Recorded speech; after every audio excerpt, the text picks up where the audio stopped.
In the frozen expanse of the Arctic Circle, one detail is often overlooked in popular accounts of World War II, just how vital the remote, ice-choked waters were to the survival of the Soviet Union. By 1943, nearly 25% of all material reaching Murmansk came through the perilous Arctic convoy routes, lifelines constantly threatened by German U-boats, Luftwaffe reconnaissance, and the deadly brutality of the climate itself. Into this frigid battleground stepped a small, British-led reconnaissance element known as Patrol Z-38, a unit formed quietly under the umbrella of the Royal Marines and the Special Operations Executive.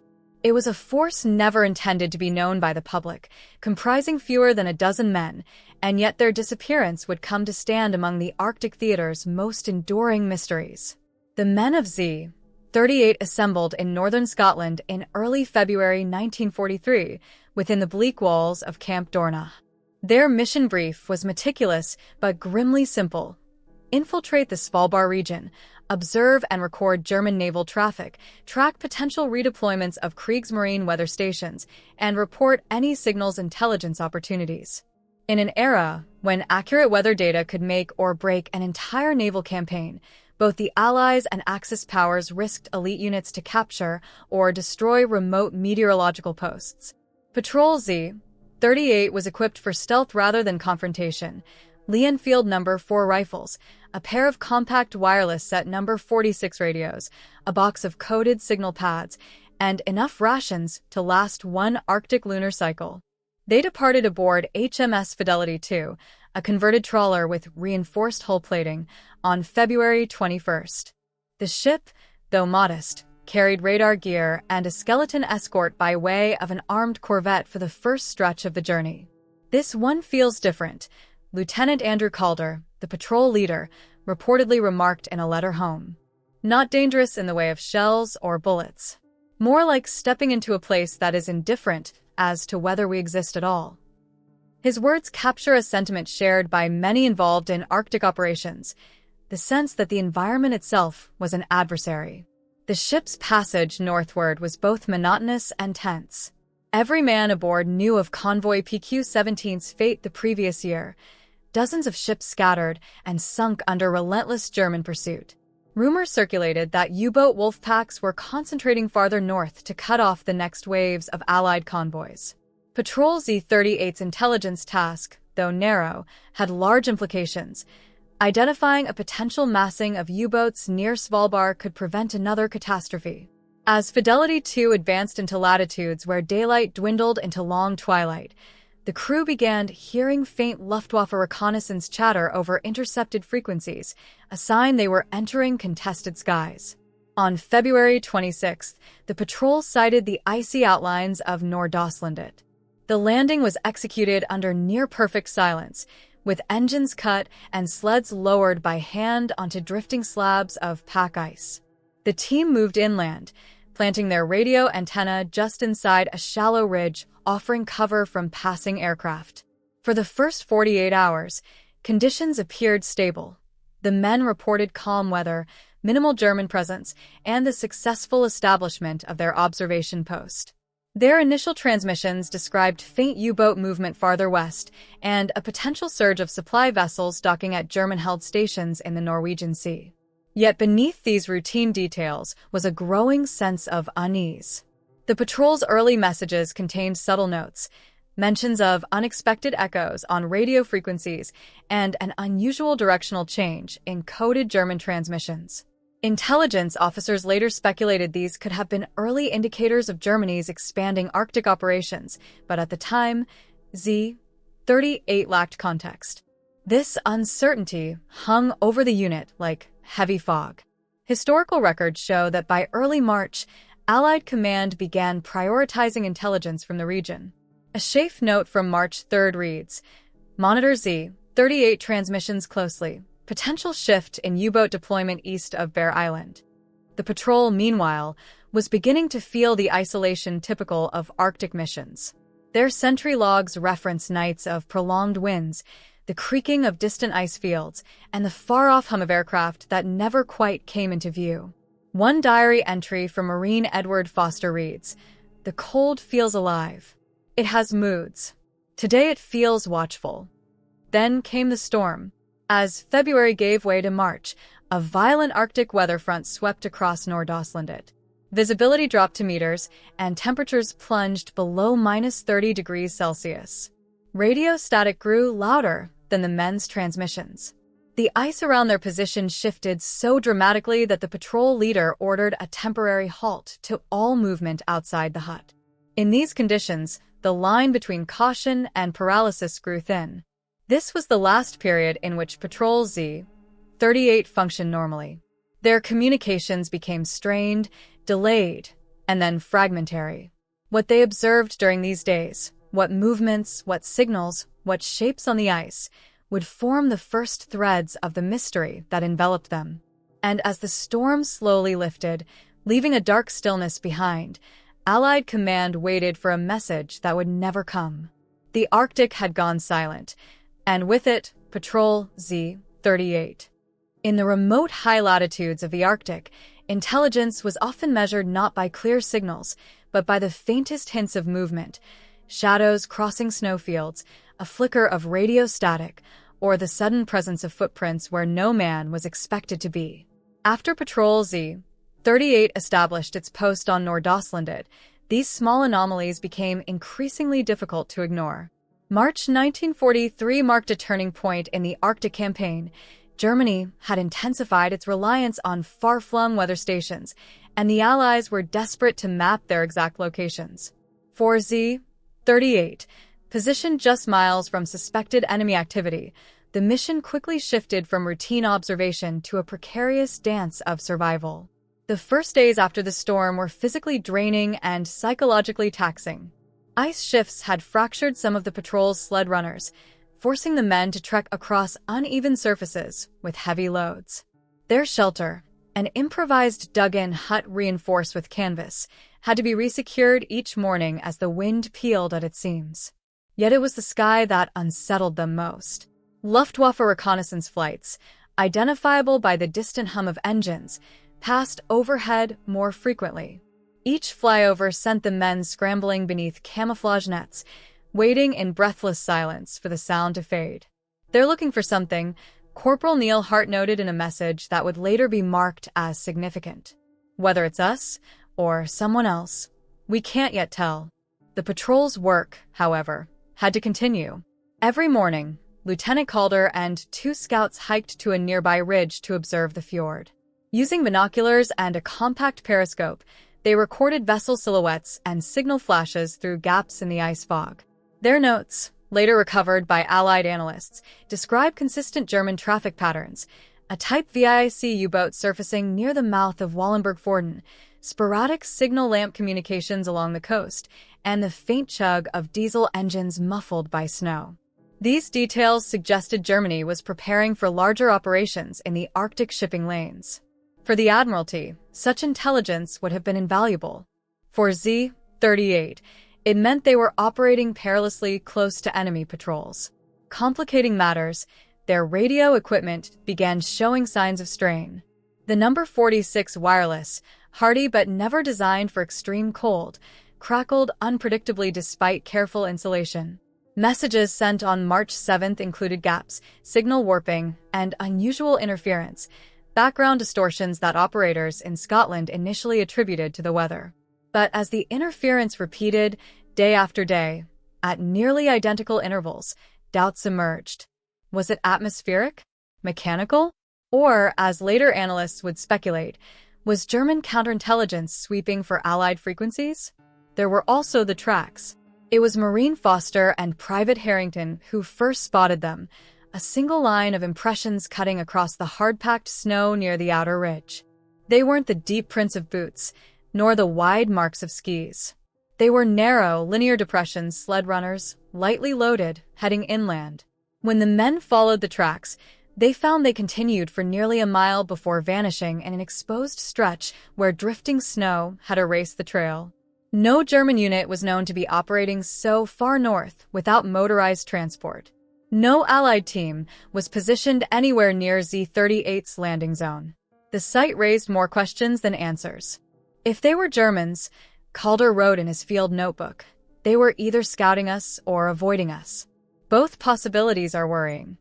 On the evening of March 9th, as another low-pressure system approached, the patrol picked up a German radio transmission from what they believed was a weather detachment near Kongsjorden. The message mentioned Störung, disturbance, and Verdacht auf feindliche Präsenz, suspicion of enemy presence. The timing matched an earlier Luftwaffe flyover. Though the exact meaning wasn't clear, the patrol interpreted it as confirmation that their presence might be known. Fatigue began to erode morale. The men were sleeping in 4-hour rotations, conserving fuel, rationing every tin of pemmican. Frostbite nipped at fingertips and cheekbones. Hart developed a persistent cough. The storm's return threatened to sever what little communication remained between the patrol and Allied command. Each night, the men listened to the wind battering the canvas roof, wondering how much longer their position could hold. Then, on March 10th, a different kind of radio message was transmitted, short, fragmented, and urgent. Scottish operators recorded only a few decipherable phrases before the signal dissolved into static. Movement on the ice, not ours, returning to post. Analysts would later debate what Z-38 had encountered that day. The transmission was never clarified, never repeated. As the weather closed in once more, burying the landscape in an impenetrable white haze, Patrol Z-38 faced a dangerous reality. Their communications were failing. Their position was known, or at least suspected, by the enemy. And something or someone was moving in the Arctic interior with purpose. Though they could not yet know it, these would be the final days in which the men of Z-38 sent intelligible signals. The Arctic was tightening around them, and every clue that might have explained their fate was about to be swallowed by the storm.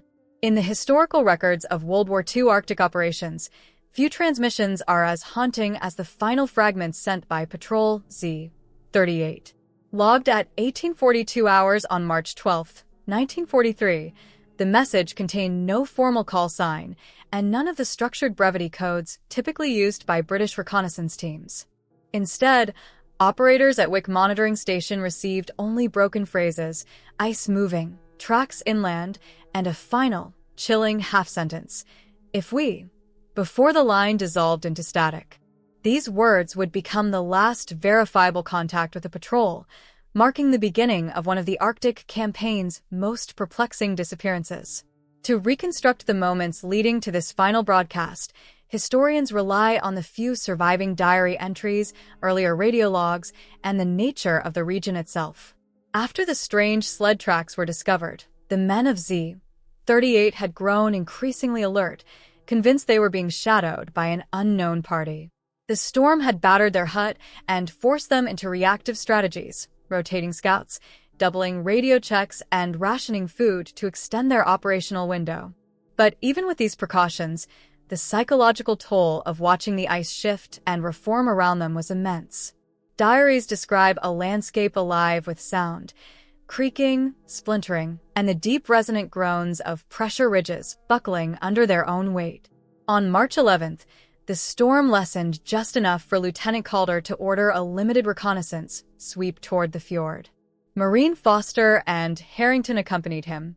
The three men moved cautiously, skis gliding over wind-scoured ice, peering through swirling snow. They expected to see familiar German activity, U-boat silhouettes, small craft moving between ice pockets, perhaps even a weather team ferrying instruments. Instead, what they found unsettled them deeply. Atop a small ridge, they observed a faint trail of smoke drifting skyward from the direction of Wallenberg-Forden. Smoke could mean a vessel venting exhaust, a damaged engine, or, more ominously, a temporary camp hidden among the fragmented ice sheets. Calder recorded that the smoke did not behave like that of a ship, lacking the dark consistency of diesel burn. It was paler, mingling with the wind, rising in intermittent pulses, as if from a small stove or brazier. Yet the location was all wrong. No known German weather station stood in that fjord, and no Allied teams were deployed near the area. Something or someone had established a position in a place neither side officially occupied. As they pressed closer, the three men noticed odd patterns in the snow, parallel lines, smooth and narrow, like those caused by light sleds or equipment carriers. But these tracks were recent. The edges had not yet crusted over with frost. They led from the fjord's interior toward the glacial plain farther inland, precisely the direction from which Z-38 had first noticed the mysterious sled impressions. The sense of being observed, already growing over the past week, now felt unavoidable. The patrol returned to the hut, shaken. That night, a heated discussion took place. Hart argued they should relocate to an alternate observation post before the enemy triangulated their position. Foster insisted they hold tight until Fidelity, too, could attempt an extraction window. Calder refused both extremes. With German activity increasing and the weather unpredictable, moving across open ice carried severe risks. But staying put felt equally dangerous. In the end, he compromised. They would prepare to shift position by 48 hours if conditions worsened further. The next day, March 12th, would test that plan to its limit. The morning began with an unusual stillness. The wind eased. The temperature dropped sharply. Visibility improved enough that the men could see the horizon in a cold, pale arc. This respite allowed them to transmit a routine situation report, one of their last clear messages, before returning to their observations. At 14:10 hours, Harrington saw movement on the ice through the patrol's periscope. Not the broad silhouette of a ship or the unmistakable wing shape of a reconnaissance plane. This was subtle, a dark shape crossing the lower ice shelf, low to the ground, gliding in a steady, deliberate rhythm. A sled, lightly loaded, pulled by men or possibly dogs. But no barking carried across the ice. No human silhouette could be clearly distinguished. Only the motion. Calder ordered the men to remain silent and avoid exposing themselves. They watched as the figure, or figures, moved parallel to their position, then disappeared behind a ridge. 20 minutes later, Foster reported another sighting, a second sled moving farther inland. This time, the movement seemed faster, as if whoever was guiding it was pushing to reach a destination before visibility deteriorated again. The patrol knew then that their presence was no longer speculative. Someone else occupied the region. Someone unaccounted for in Allied or Axis records. At 18:30 hours, the men initiated a scheduled transmission. The signal wavered, interrupted by static from an approaching wind front. The operator in Scotland pressed his headphones tighter, straining to distinguish the words.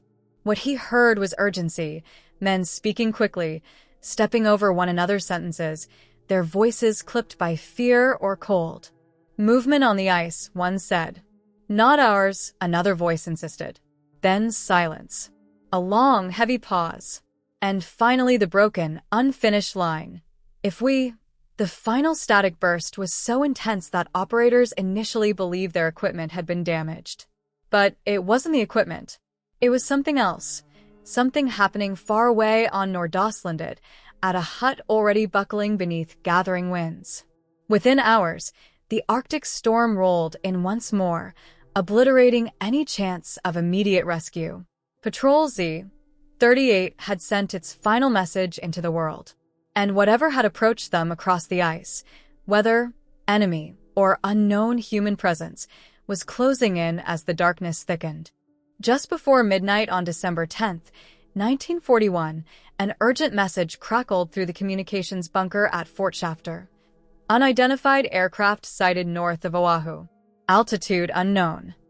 It was a brief transmission, garbled by static, but its implications sent a ripple of unease through the Hawaiian department. For 2 days, commanders had waited for clarity, confirmation that the Japanese fleet had truly withdrawn. Instead, they received only half-formed signals, lost patrol planes, and now this, an unexplained radar echo that vanished as quickly as it appeared. It was enough to reignite the fear that Nagumo's carriers might still be lurking within operational range. For the soldiers of the U.S. 24th and 25th Infantry Divisions, the struggle was immediate and physical. Exhausted from sleepless nights, they fortified the roads leading inland from Oahu's beaches. The 298th and 299th Infantry Regiments, Units of the Hawaii National Guard constructed hasty barricades near Haleiwa, Kahuku, and Waimanalo. Machine gun teams hauled Browning M1917s up rocky slopes overlooking possible landing beaches. Engineers laid out barbed wire dragged from storage depots still covered in dust. These men were not battle-hardened Marines. Most had never heard a shot fired in anger until 2 days earlier. Now, every distant rumble of surf sounded like the approach of troop transports. Historical insight reveals just how tense those hours were. After the Pearl Harbor attack, U.S. coastal radar sites, Opana, Koko Head, and Kawailoa, were ordered to run nearly continuously. But the SCR-270 radar system, though advanced for its time, was unreliable. Operators frequently mistook rain squalls or flocks of birds for aircraft. A diary entry from Corporal James Laird, a radar technician stationed at Opana Point, captures the atmosphere. "We tracked something tonight. Could have been weather. Could have been them. Nobody knows." Everyone's afraid to be wrong again. Meanwhile, the Army Air Forces scrambled to re-establish reconnaissance coverage. The 72nd Bombardment Squadron attempted to launch B-18 Bolos from Hickam Field, but many aircraft were damaged, some beyond repair. A few P-40 Warhawks managed brief patrols, but fuel scarcity and lack of early warning coordination limited their range. The disappearance of the 2 PBY Catalina patrol planes, likely lost to Zeros during their search for the Japanese fleet, cast a dark shadow. If long-range reconnaissance aircraft could simply vanish without trace, what else could be slipping through the Pacific unnoticed? A chilling reveal arrived in the form of a message from Midway Atoll. A patrol aircraft reported seeing what appeared to be an oil slick roughly 180 miles northwest of Oahu. Oil on the surface could mean nothing, or it could mean a carrier group had passed through recently. The aircraft attempted to track the slick's direction but lost visibility in deteriorating weather. No enemy vessels were sighted. The report, though inconclusive, added to a growing sense that the Japanese had not withdrawn as cleanly as American commanders hoped. Strategists today still analyze these hours as an example of information collapse, where fragments of data suggest multiple interpretations, none of them comforting. The psychological toll of Pearl Harbor had not yet lifted. Civil defense spotters flooded the switchboards with reports of lights offshore, shadows in the sky, and suspicious vessels. At one point, a nervous coastal artillery platoon near Kahuku nearly fired on a U.S. destroyer returning from patrol, mistaking its silhouette for a Japanese escort ship. Despite the confusion, the Army attempted to impose structure.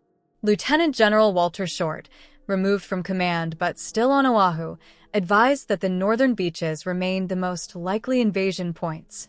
His reasoning echoed pre-war Joint Army-Navy Exercise No. 6, which had demonstrated that an aggressor could theoretically land forces on Oahu's less fortified shores. The 25th Infantry Division focused its strength there, while elements of the 24th dug in along the leeward coast. Roadblocks sprouted across the island, manned by troops clutching rifles still cleaned of Pearl Harbor's dust. Modern reflections highlight an important truth. Military organizations under shock often overreact to shadows while missing real threats. In December 1941, the U.S. command feared paratroopers, seaborne landings, and sabotage, all at once. None occurred, but fear alone shaped decisions, deployments, and expectations.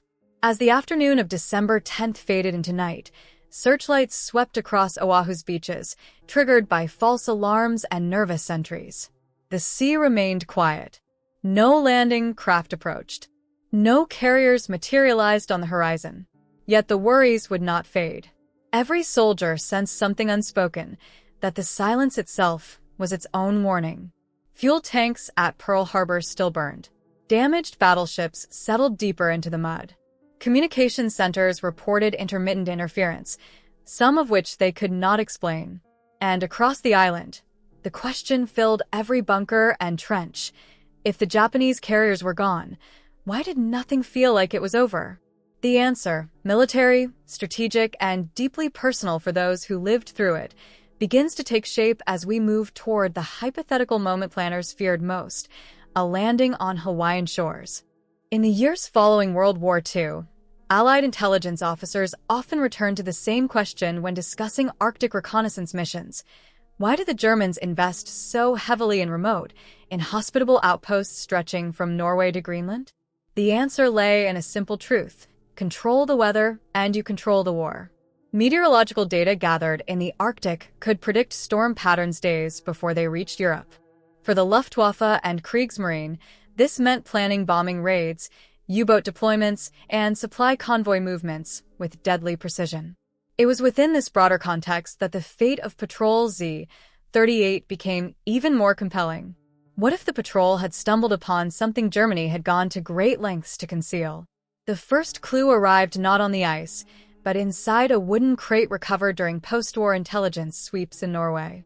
In late 1945, Allied investigators searching through the remnants of German naval files at Narvik discovered a folder marked Wetter, Nordaustlandet. Inside were the partial logs of a Kriegsmarine weather team stationed temporarily near the Arctic archipelago. Among the entries was a brief notation dated March 8, 1943. Unbekannte Bewegung gesichtet, Verdacht auf British Einheit. Unknown movement sighted, suspected British unit. The report did not specify what had been seen, nor did it state whether contact had been made. But the date placed the sighting within days of Z-38's disappearance. Other fragments of German documentation painted an inconsistent picture.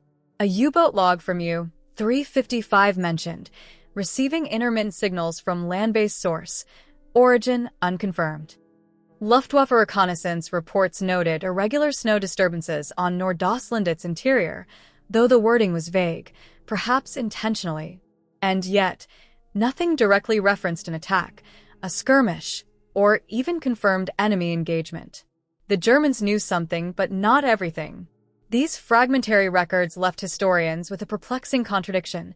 German units believed an Allied patrol was operating in the region, yet no German unit reported capturing or eliminating such a patrol.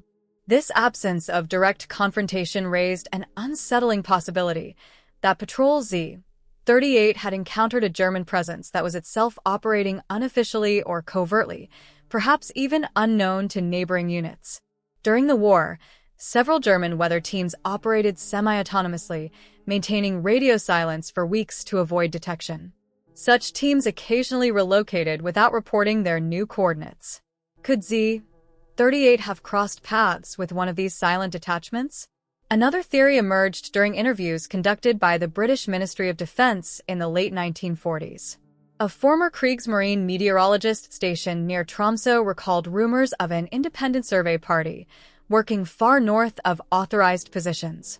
These men, he claimed, were tasked with scouting new potential outposts in the Arctic interior, work that required deep travel inland, far from established bases. According to his recollection, they were not the sort who asked or answered many questions. Though the validity of his statement remains debated, the timing aligned uncannily with the mysterious sled tracks observed by Z-38. But there was another perspective to consider, one from the Allied side. Analysts reviewing Z-38's early transmissions noted several mentions of distorted radio interference that did not match known German jamming signatures. At the time, Arctic weather and magnetic anomalies were blamed, but modern assessments suggest something different: overlapping transmissions from a nearby, mobile station operating on a similar frequency. If a German weather team or reconnaissance group had been active in the region without official documentation, their signals could have caused the interference Z-38 struggled to explain. The incomplete German records were not the only source of ambiguity. The Admiralty's internal assessments, long classified, reveal that British command had suspected heightened enemy activity around Svalbard in early 1943. In one memorandum, declassified in the 1970s, an intelligence officer wrote, "Potential exists for establishing clandestine access weather capability beyond known positions. Patrol Z-38 to proceed with extreme caution." This was not shared with the patrol.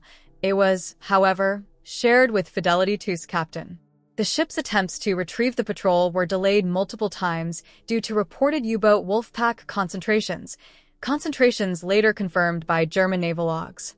What happened on the ice during those days remains uncertain, but the geopolitical stakes of the region suggest the patrol may have inadvertently uncovered the early stages of a German relocation effort, one potentially sensitive enough that even the Germans recorded their own movements only sparsely. Modern historians have also explored environmental factors. The region where Z-38 operated sits near a dynamic glacial front. Ice sheets there are prone to sudden shifts, a phenomenon known as icequake events. These can fracture terrain in minutes, creating deadly crevasses or swallowing entire sections of ground. The collapse of the hut structure and the abrupt ending of the patrol's tracks lend weight to this possibility. Yet environmental explanations do not account for the missing coded notebooks or the presence of mystery sled tracks predating the final storm. Ultimately, the post-war discovery of German records deepened rather than resolved the mystery. They confirmed that the enemy was aware of Allied presence, but they did not explain the patrol's disappearance. They hinted at clandestine operations, but offered no confirmation of conflict. They introduced new movements on the ice, but left their origin unverified. By the end of the 1940s, investigators had reached an uncomfortable conclusion. Patrol Z-38 vanished in a place where multiple actors were operating, none of whom possessed a complete picture of the other's intentions. The Arctic, vast and indifferent, had become a tangle of hidden missions, overlapping agendas, and silent movements lost in snow and wind. And somewhere within that tangle, a small British patrol walked into circumstances that history has not yet fully untangled. Their final days remained unknown, but one more expedition would try to find answers. Even decades after World War II ended, the fate of Patrol Z-38 remains one of the Arctic theater's most enduring enigmas, a silence that outlasted the war itself. By the late 1950s, as historians and surviving veterans sought to preserve the unwritten stories of the conflict, Nordøstlandet once again drew attention. The island was changing, glaciers had shifted, new rock faces emerged, and areas long locked beneath ice were finally accessible. It was in this window of opportunity that one last expedition set out, not a military operation this time, but a joint historical survey led by British researchers, Norwegian guides, and two former commandos who had served in Arctic reconnaissance. Their objective was simple: retrace the route of No. 30 Commando's recovery attempt and search for anything the original team might have missed. The journey began in the summer of 1958, when daylight stretched across nearly every hour. The surveyors established a base near the same coastal inlet where Captain Fairchild had landed 15 years earlier. The Arctic, though still harsh, was less volatile than during wartime.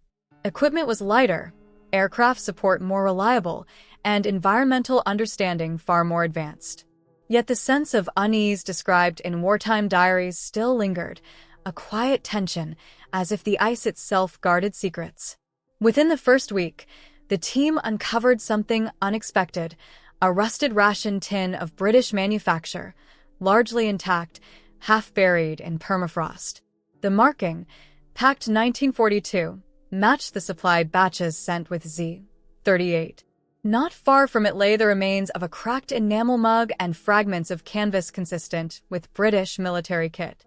These finds suggested the patrol's path had extended farther east than Fairchild's maps presumed.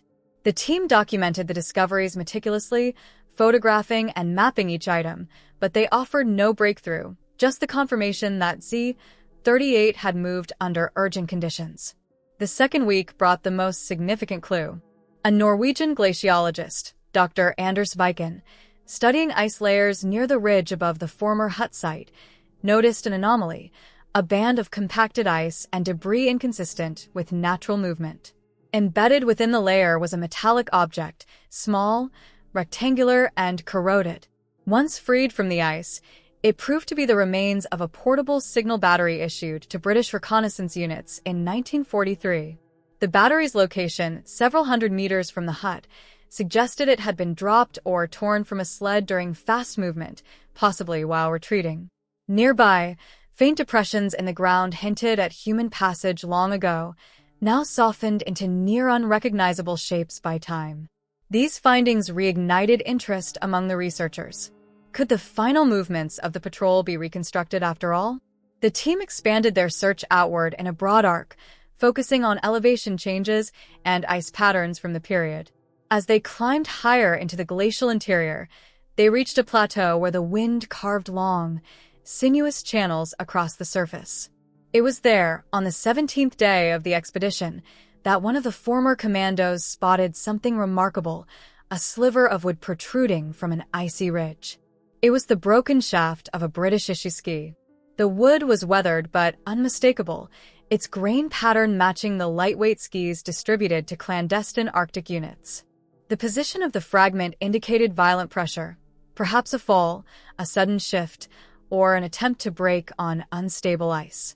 More importantly, the ski lay oriented toward the direction of the mysterious inland tracks reported in Z-38's early transmissions.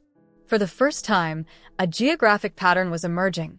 The patrol had likely fled inland, not toward the coast or extraction point. But the most haunting discovery occurred on the final day. At the foot of a shallow crevasse, partially shielded from decades of snowfall, the team found a small brass object, a button. Tarnished but intact, it bore the insignia of the Royal Marines. Just beneath it lay a fragment of woolen fabric, dark and coarse. The fibers were tested later and confirmed to be from a British military cold-weather jacket. Though no human remains were found, the implication was clear. At least one member of Z-38 had reached this point, possibly during a retreat across treacherous ice. And then nothing. The crevasse dropped into darkness, a narrow slit descending far deeper than rope could safely explore. Weather patterns indicated the terrain had shifted massively since 1943. Entire shelves of ice may have collapsed. If the patrol had attempted to cross in worsening conditions, even a single misstep could have led to disaster. When the expedition ended, the findings were compiled into a lengthy report. Its conclusion was cautious but unified. Patrol Z-38 likely encountered an unknown presence, possibly a covert or improperly logged German team, and attempted to evade detection by moving inland. Environmental forces then overpowered them before they could signal their position. Whether they perished in an ice collapse, were lost in whiteout conditions, or succumbed to exposure remains unknown. The disappearance was not the result of myth or supernatural lore, but rather the convergence of human secrecy and the indifferent brutality of the Arctic. Today, the story of Patrol Z-38 lives on as a testament to the countless small units whose sacrifices were never fully recorded. Their mission, a quiet attempt to protect vital Arctic convoys, was swallowed by a landscape that forgets nothing and reveals only fragments. And though the ice keeps its silence, the faint traces left behind ensure that the men of Z-38 are not entirely lost to history. Their final chapter may never be fully written, but their story continues to echo across the frozen frontier they dared to enter.